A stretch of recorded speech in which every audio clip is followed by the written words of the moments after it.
Welcome to an excerpt from The Tipping Point, Choices We Make in a Carbon Culture. 300 million tons of plastic is produced every year, half of which is used to design single-use items.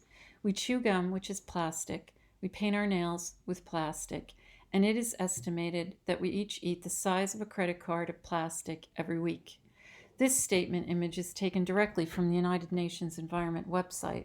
It is downright impossible to imagine how plastic, which is extremely light, could equal the weight of 7.8 billion people on the planet, and that the world produces that much year after year.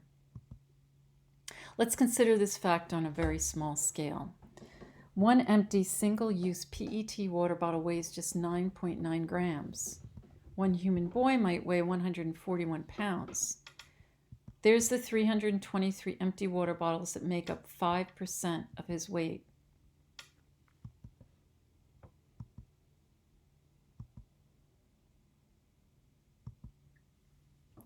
In her 2008 book, Garbage Land, Elizabeth Reusables tells us that in order to make a dent in our garbage problems, source reduction has to acquire the rhetorical currency of recycling.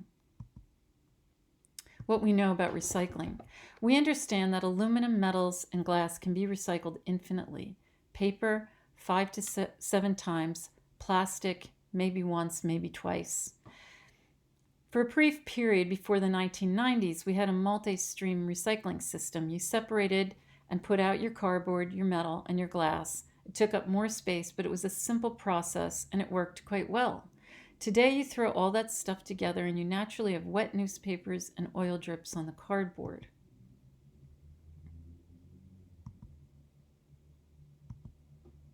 How the hell did this happen? Well, one of the things that happened was that in 1988, a resin coat system was developed by the plastic and fossil fuel industry. It sells a false narrative about recycling to a concerned public so it can keep making more and more and more garbage. In 2007, the Clean Air Council told us that recycling 1 ton of plastic bags costs $4,000, while the recycled product can be sold for only $32.60.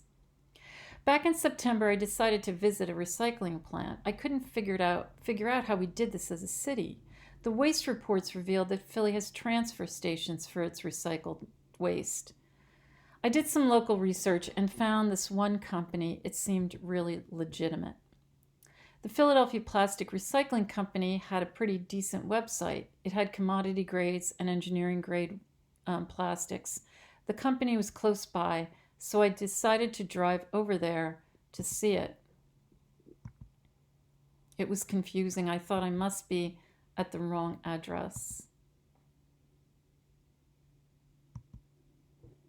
I went back to the company website and found out that the Philadelphia Plastic Recycling Company has its warehouses on the U.S. side of the Rio Grande and the grinding facilities in Mexico.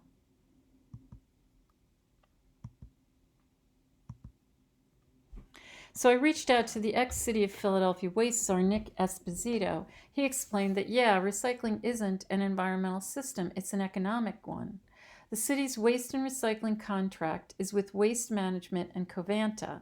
Waste Management sells the plastic on the commodities markets, and if they get a better price from someone in Southeast Asia than the price from, say, a dealer in Camden, then they wash their hands of it, and on down the line it goes, and no one really knows or cares where it ends up. PET is the chemical name for polyester. It starts out as ethane, a byproduct of natural gas fracking. They crack the natural gas molecules under extreme heat into a resin called ethylene, which is the building block needed to produce 99% of all plastics. Other stuff is added and you get the resin polyethylene terephthalate, which is used to make water bottles and clothing. Plastics are long chain molecules made of repeating links. The chains are strong, light, and durable, which makes them so useful. Plastics have cross links that form irreversible chemical bonds, and they degrade each time they are remelted and remolded. So we know that all plastic that was ever made has either been incinerated, is in the landfill, is in the recycling communities of the world's poorest countries, is in the ocean, or is temporarily recycled into a coat or other product until it returns to waste and will remain as waste for hundreds and potentially thousands of years.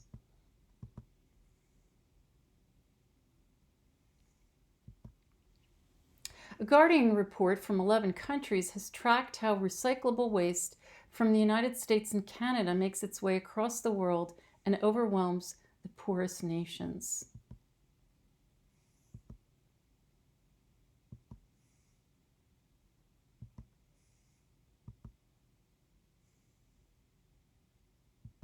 Meanwhile, The Guardian also reports that 200 tons of Philadelphia's recyclable waste is discarded by Covanta Energy in the Chester, PA waste-to-energy incineration plant. The waste-to-energy plant in Chester is creating a fog of dioxins, which will worsen an already alarming health situation in Chester, where 4 in 10 children have asthma, while the rate of ovarian cancer is 64% higher than the rest of Pennsylvania, and lung cancer rates are 24% higher. Before World War II, until the early 1960s, the U.S. had a free market reusable system. If you lived in the suburbs, your milkman would open the zinc box by your front door, replace the empty milk bottles, and if you wanted butter, eggs, orange juice, or cottage cheese, you left a handy note and he would provide. Annie Leonard of Greenpeace tells us that we have to go back to a reusable infrastructure. If we don't redirect our extraction and production systems and change the way we distribute, consume, and dispose of our stuff, the economy as it is will kill the planet. During the 93rd Congress in 1974, an amazing bill was put forth. This document is from the testimony of the first deputy director of the newly formed EPA under President Nixon. The bill was bipartisan and introduced by a Republican senator. The bill would prohibit single-use throwaway containers. I quote from the testimony, "A national refillable system would eliminate differences in beverage container programs from state to state, and it would assure a uniform, equitable program for manufacturer, bottler, laborer, and consumer alike. Once the adjustment of infrastructure was complete, which the EPA thought could be done by 1980, each job lost would provide a minimum of 70 new job opportunities." This is remarkable. PET plastic bottles had just been invented and they weren't even in the bill. Environmentalists and consumers alike were concerned about the proliferation of single-use glass and aluminum. The pull tab, invented in 1967, was taking hold and aluminum cans were flooding the marketplace. With the new aluminium full open top. Between you and your Coke is... So who needs these? The bill did not advance into law.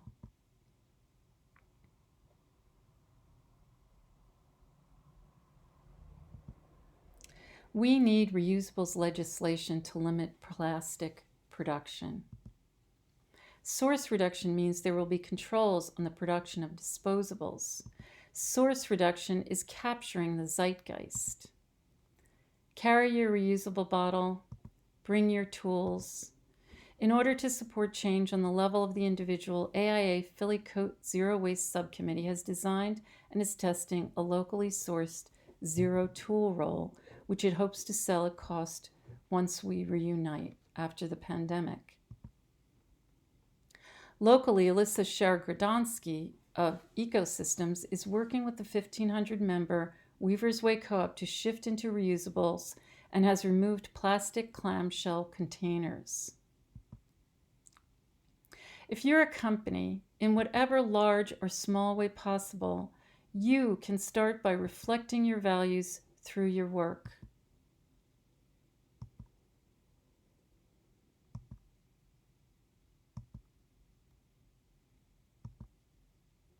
If you're an organization, you can look at the trash at the end of an evening and just say, stop.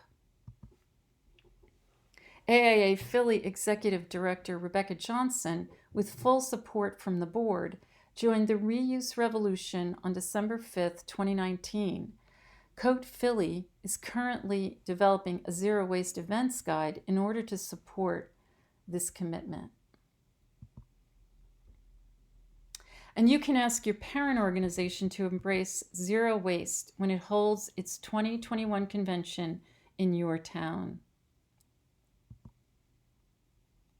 If you're a college or university, you can embrace reusables and join the 85 colleges and universities who have shifted to reusables in their dining facilities.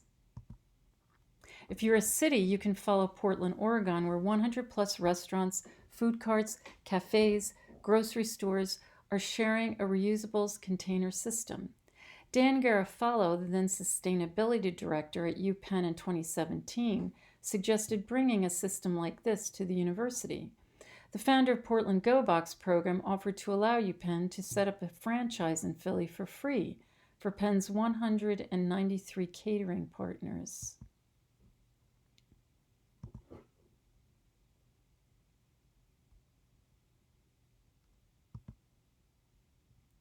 Keep in mind that sometimes certification authorities are used as loopholes for industry. In 2008, ASTM took over the management of the plastic resin code system for the plastic industry. Their literature is a marketing ploy. In 2013, they removed the universal chasing arrows from the label system to protect big oil and plastic from lawsuits. No disposables I've seen have been replaced.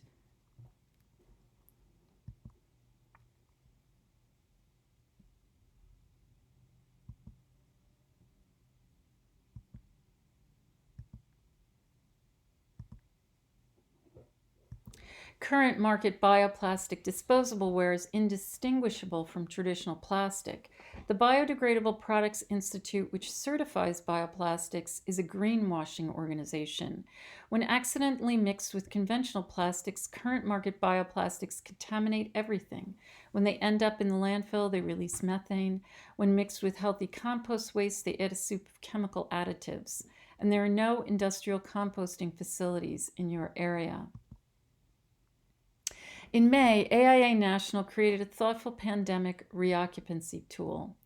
Following the CDC priority, they set a hard line on a mandate for orgs to use disposable utensil plates and bowls during the pandemic, at which time they became an unwitting industry advertising partner. Over 125 health experts, including virologists, epidemiologists, emergency room doctors, and specialists in public health and food packaging safety from 19 countries, signed onto a statement assuring retailers and consumers that reusables are safe during the pandemic, pushing back on claims of the plastic industry. Reuse is trending. You are a part of it. When you take a reusable bottle, when you bring your own bag, when you shop at farmers markets, when you replace throwaway plastic with reusable solutions, when you share your values in your life and work in small ways, when you ask companies and stores and restaurants to do the same, when you tell your organizations to reduce their footprint, when you reflect reverence for what already exists, when you speak truth to the waning power of fossil fuel, you lead to zero. Say to hell with single use. Join the reuse revolution. Thank you.